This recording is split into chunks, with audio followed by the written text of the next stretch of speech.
Article, I think 1 or 2, we have multi-party democracy, Constitution 2010, na urithi wa kamili ambao alituachia mzee Kibaki. And as you know, I was privileged to serve under him. He allowed people to work. Kibaki never taught us to steal from our people. Kibaki slept the gentleman of Kenyan politics. But what are we seeing today? Look at the papers everywhere.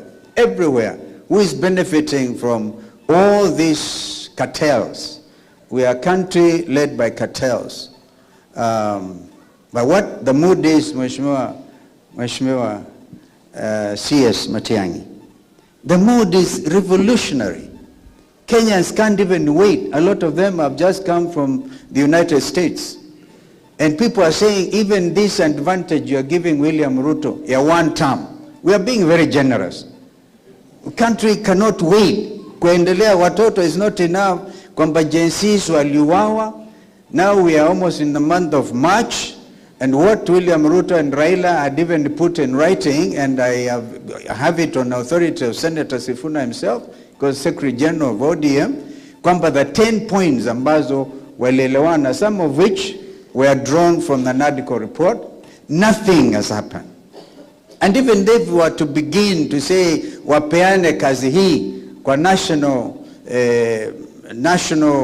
institution dealing with this matter, which is Kenya National Human Rights Commission, which is what should have been charged with that responsibility in the first place. Now there's no time. They will then begin to say, okay, huyu na huyu haphazardly wapatiwe 100,000, 2 million. How about the businesses which were ruined in the central business district of Nairobi? My friend, you know you have been MCA forever. MCA forever. Kama kuna mtu ajui kupoteza kura, ni huyu rafiki yangu Kados. Kados, right? Yeah, you agree with me, the city center is not a place to do business. It's a place inhabited by police-assisted goons. Wahuni ambao wamepatiwa mamlaka na serikali ya William Ruto. I will be very careful, Mheshimiwa CS, tukienda huko Kisii kesho, nikubali or not address William Ruto as Mr. President. People are tired. Watu wamechoka. Watu wanataka, this is revolution time, and this revolution itakamilika on or before or during or before 2027, next year. Because that is the mood. That is the mood that Matiang'i was talking about. Kwa hivyo nyinyi wa kanisa, I want to challenge all of us to stand up for Christ. Remember the militant song, stand up for Jesus, ye soldiers of the cross. Lift high his royal banner, it must not suffer. The time is now. I mean, the battle yenyewe imeletwa ndani ya kanisa. And the church, in fact, I would have expected that when we went to visit Inspector General Kanja, the church leadership should have joined us.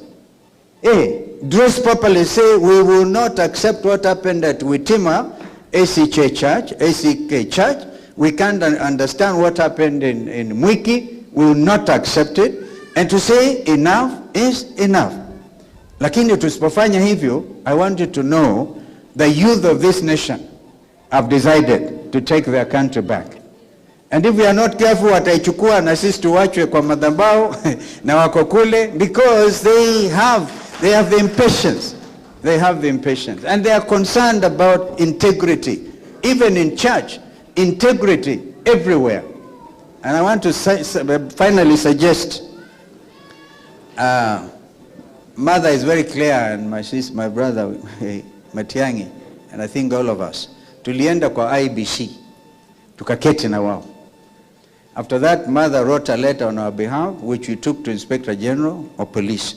But we have since discovered Inspector General of Police cannot do anything. That fellow needs prayers. Aombewe tu, because his mikono yake imefungwa na miguu na CS for interior. And we have a man of experience in that area. But IBC tulienda kwao. You know, now tumekubaliana tuwe na technical team ya sisi united alternative government. We are not saying we are opposition. We are just waiting to take over the leadership. Kama vijana watatukubalia. Okay? And that is the way we are moving forward. United alternative government. Tukawaambia hivi, we have our team, our technical team, tumepeana majina yetu. Of course they listen, wakamtoa yule Marjan, because that was very clear in our records. And also sema smartmatic is imeleta disrepute internationally. Hata Trump mwenyewe analia juu ya mambo ya smartmatic, metoka huko Venezuela. Kumbuka RAILA used to talk about viparanga vya computer.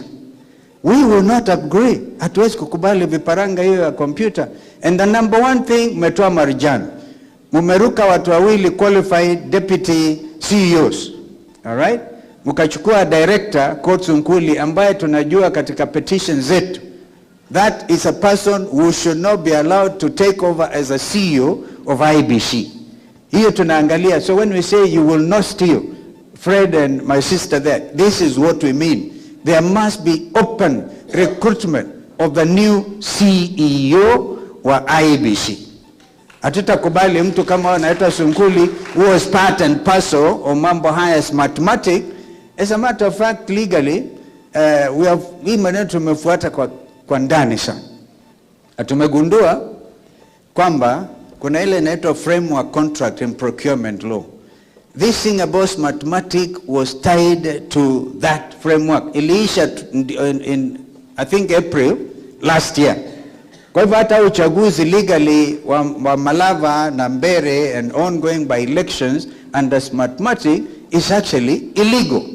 But we want our people also to have representatives. Kwa hivyo tunavumilia hiyo. Lakini leo hatutavumilia ni kwamba smartmatic waendelee na CEO ambaye tunamjua the William Ruto wants to handpick na kumfanya yeye ndiye ata replace Marjan. We will not accept. Kwa hiyo tunaenda tena kwa IBC. We wanted to make it very clear tukiwa hapa. Ndio kanisa muombe vizuri, muombe mkijua the issues ambazo zitahakikisha uchaguzi ambao utakuja hivi ndio utakuweko pale uchaguzi huo, because the country is in a revolutionary mood. And this revolution will culminate in what we saw in Bangladesh last week. Vijana Bangladesh, Prime Minister Moya akachukua helicopter akahamia India because he brought the wrong type of policy of funding university education in Bangladesh. Akatarokea huko. Aitwa Sheikh Hasina. Sasa wakamchukua wa Bangladesh, jeshi kwanza ikachukua Bangladesh na very very disciplined army, because they actually very well known even in Bangladesh army is very well regarded. Lorette akashikilia. The outcome was over 70%. Gen Z inspired Gen Zs of Bangladesh, inspired by Gen Zs of Kenya, wameleta mapinduzi. That is the mood, not just in Africa, but in the whole world.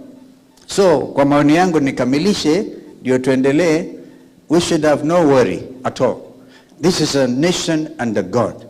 And this is a nation that will stand for the truth all the time. So even us, in united alternative government, as we serve our people, we must be different. We must really know what is ailing them. Na sisi wenyewe tutajitahidi tuone vile tunaweza kusaidiana. So I have no doubt when William Ruto says atashinda kura by 2 million. Hey, yani hebu angalia hivi vile tulivyo, because